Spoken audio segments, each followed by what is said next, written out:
President Trump has been talking a lot about Greenland and has laid out a compelling case for the island's strategic importance to the U.S., but Europe has been incredibly stubborn on this issue, just like they were when Trump told them during his first term that they should diversify from Russian energy. Trump was literally laughed at by European leaders for that. In response to Europe's refusal to even discuss the Greenland issue, Trump threatened additional tariffs on many European countries. When equity markets opened last Tuesday after the president's announcement, things turned red. Of course, those suffering from Trump derangement syndrome couldn't help themselves and immediately drew the conclusion that the stock market drop was the result of Trump's harsh negotiating tactics with Greenland.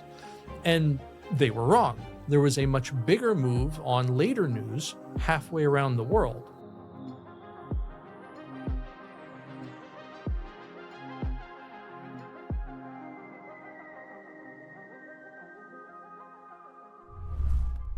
Hi, I'm Antoni for the Daily Signal.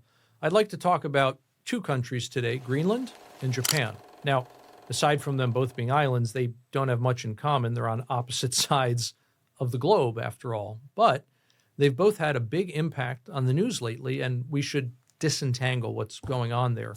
Obviously, President Trump has been talking a lot about Greenland and has laid out a compelling case for the island's strategic importance to the U.S., for those who are willing to listen with an open mind anyway.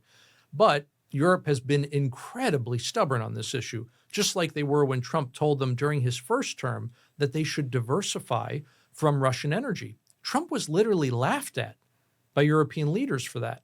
But fast forward to Putin's invasion of the Ukraine, and now the Russians are the only ones laughing. Since that conflict began, Europe has given more money to Putin via energy purchases than to the Ukraine in the form of aid. Once again, Trump was right. Likewise, Europeans didn't want to pony up and pay their NATO obligations after they'd essentially been freeloading off the American taxpayer for decades. But once Trump started playing hardball, those countries finally started increasing their contributions. When it comes to Greenland, Trump's arguments about international trade, geostrategic location, rare earths, etc., were all ignored. Now, that's understandably frustrating for an American president to be snubbed like that by European leaders, since you can basically divide European countries into two categories, ones that America saved and ones that America beat. In response to Europe's refusal to even discuss the Greenland issue, Trump threatened additional tariffs on many European countries. When equity markets opened last Tuesday after the president's announcement, things turned red, with the Dow Jones Industrial Average dropping more than 900 points, the biggest decline since October.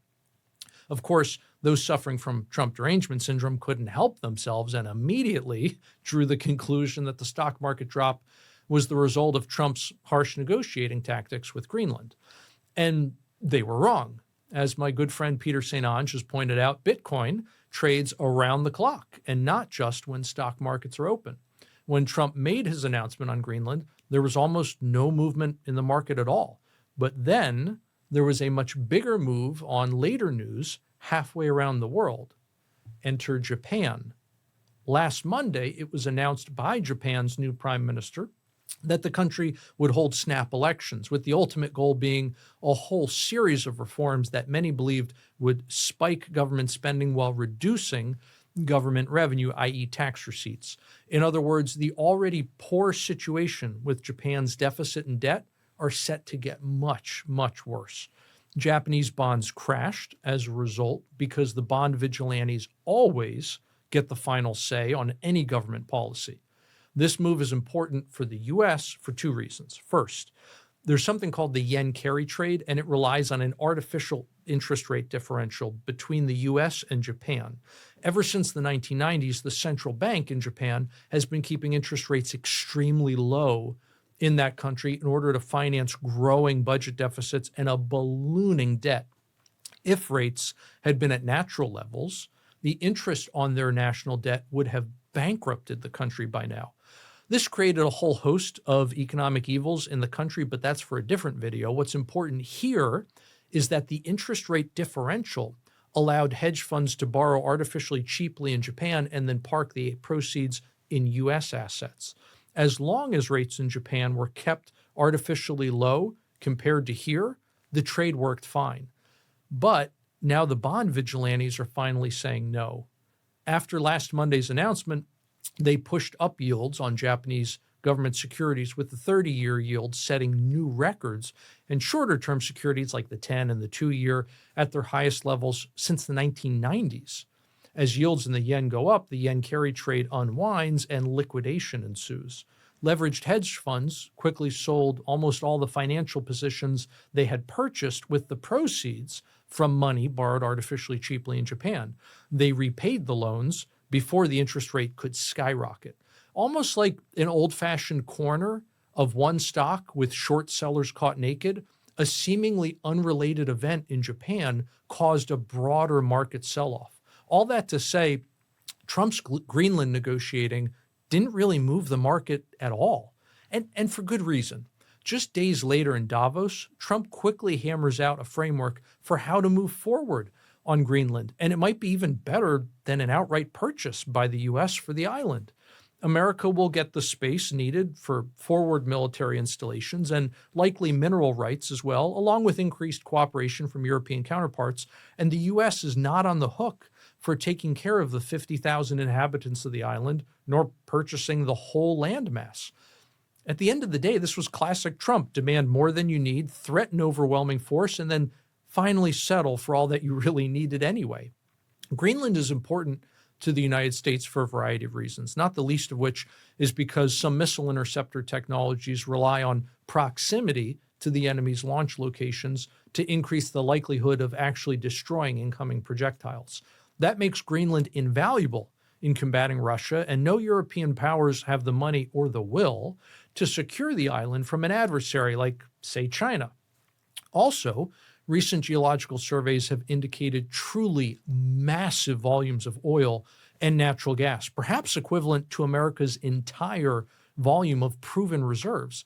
Then there's lithium and other important elements that are critical supply chain components to a 21st century economy. In short, Greenland is the next Seward's icebox. That was a pejorative given to the purchase of Alaska in 1867 after Secretary of State William Seward had negotiated the sale from the Russian Empire.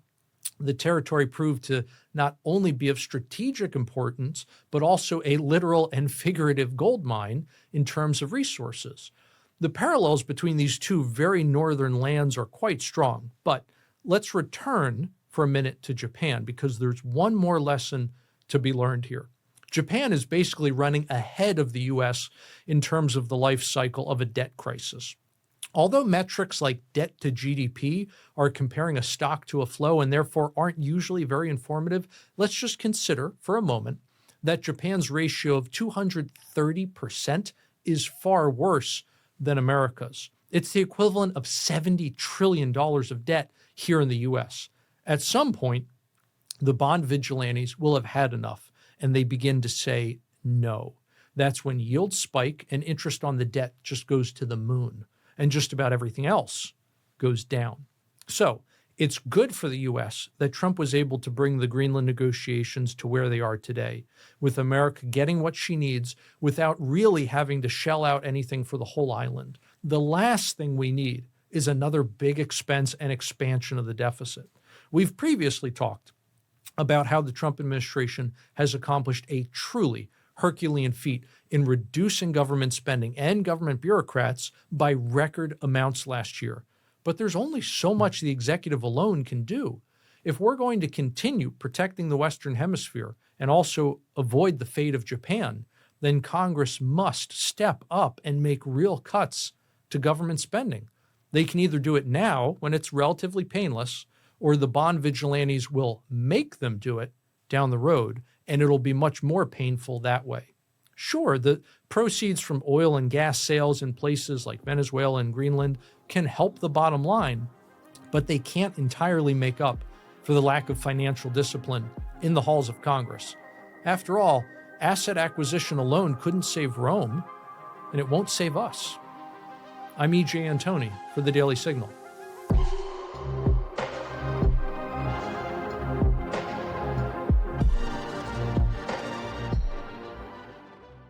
Subscribe to get the news the legacy media won't tell you and only the Daily Signal can bring to you.